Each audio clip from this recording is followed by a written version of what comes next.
TCS, I have 12 new spoilers of Rise of the Bloodborn.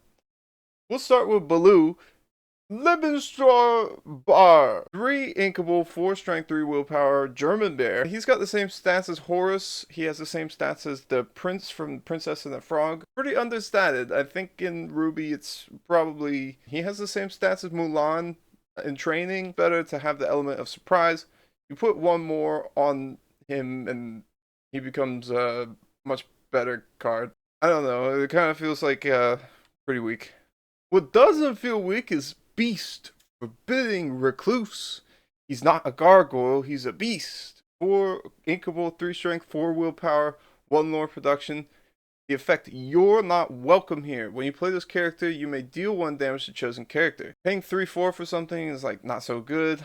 Singing songs, your singing songs is way better at 5 instead of 4. The art is super duper cool. I don't believe he'll see much play though. Something I believe we'll see tons of play is Rapunzel Sunshine. Hamatoa in Emerald had a 2 cost, 1 strength, 4 willpower body, and he saw a bit of play at the end of the first chapter. The card is super playable. She has the effect Magic Hair. Exert her to remove up to 2 damage from chosen character. Not chosen princess character, which is what Cinderella did, except it was with 3 damage, removed 3 damage. Really good, and exceptionally well done on the 1 strength, 4 willpower character. This is likely to take 2 hits from the early game of the opponent's, whichever character that you would like to put the opponent on. She sings excellent Ruby songs. You could go the distance with her. Health restored on your side of the board. Rejuvenate. Card. This is the Popsicle Zootopia Jumbo Pop. When you play this item, you may draw a card. Wow. Drawing a card for 1 is always something that you have to look out for. There's a bunch of those in Sapphire, which means it's likely to have that cycle to your best cards. Play those best cards. How often are you doing this strategy and how often is it working?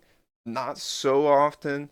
You know, you have to be careful when you're doing just a bunch of card draw, which is, it seems, card draw, the Grandpappy, and Gumbo Pot is the strategy for Sapphire this time around. That's Redwood. Banish this item, remove up to 2 damage from chosen character. If Grandpappy turns out to do nicely, Popsicle is a 4 auto 4 include in that deck because you're just cycling the Grandpappy, then you play him a little later.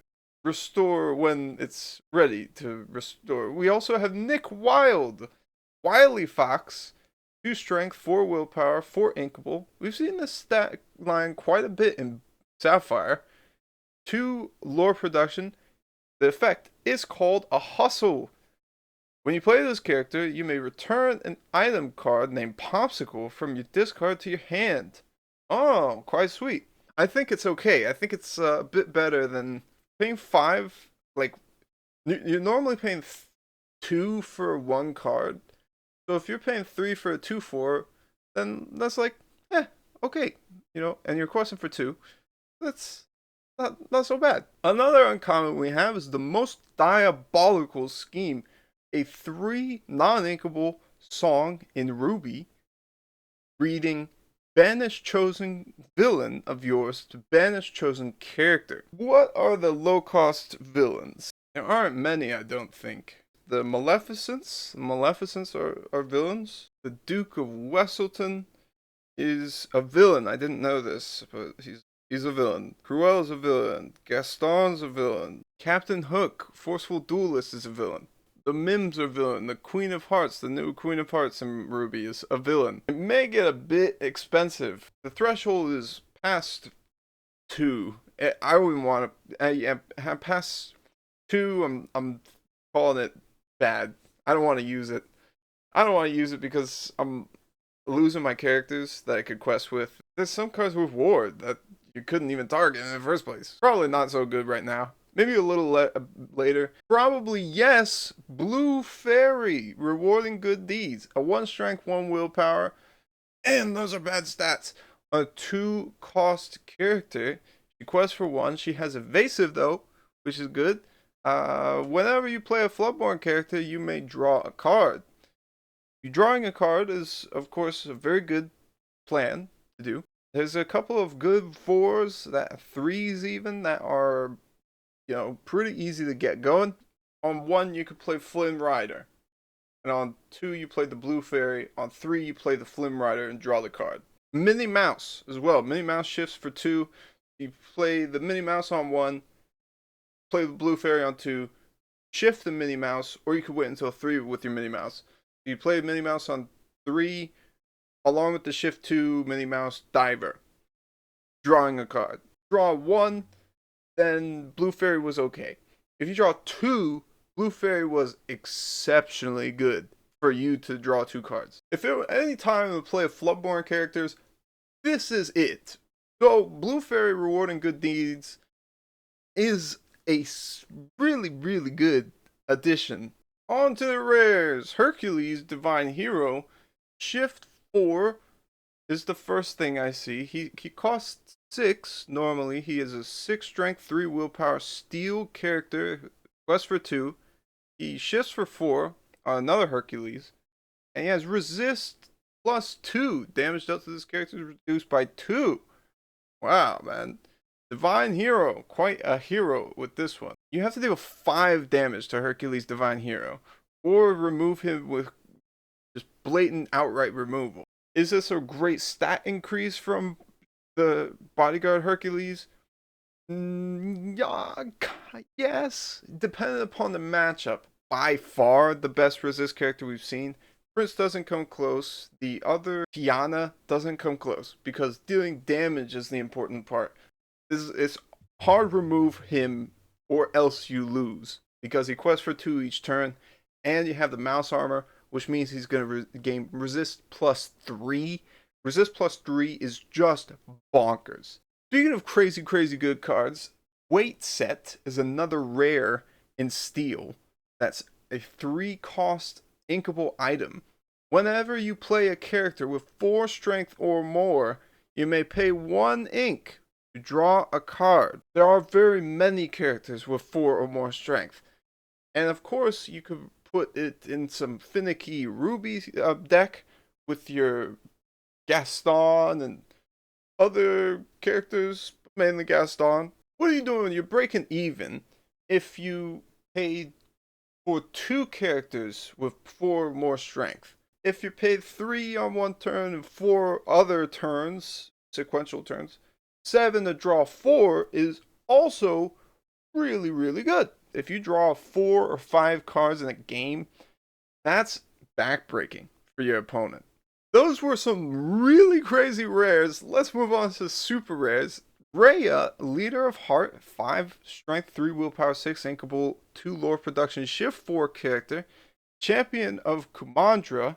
Whenever this character challenges a damaged character, she takes no damage from the challenge.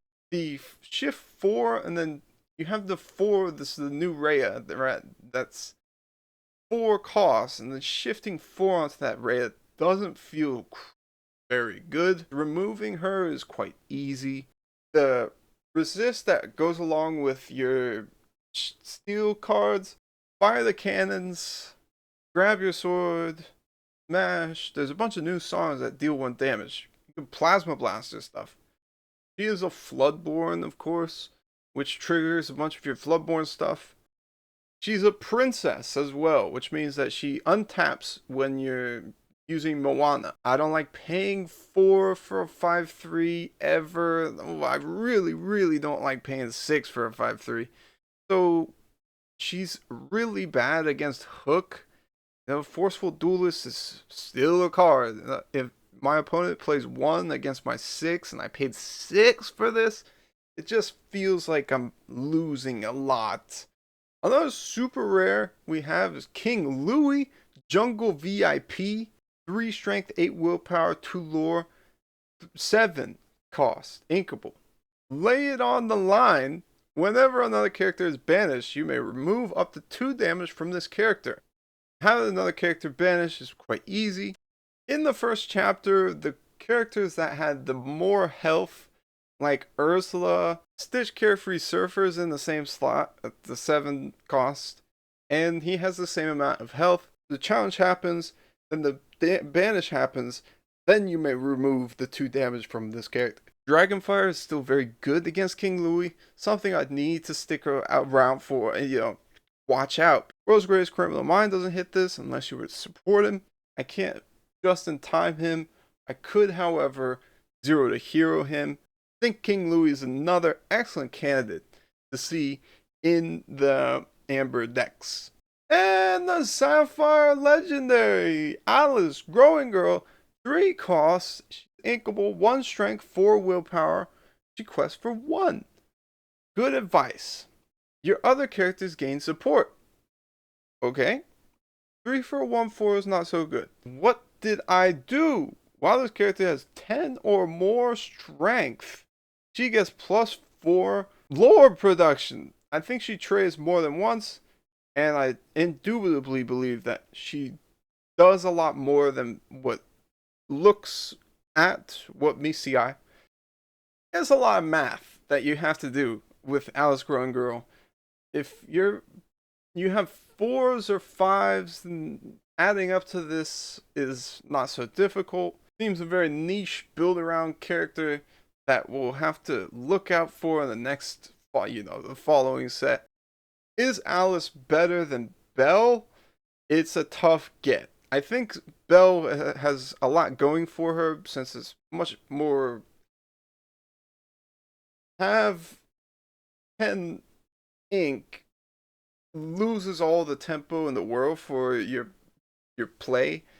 So I think Alice Growing Girl is another one of those characters where you have to play not so good characters in order for you to make Alice Growing Girl work.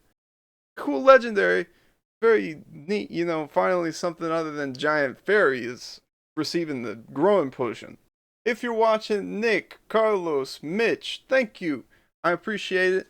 We're going to keep on rolling. We'll have a pack opening later today, hopefully.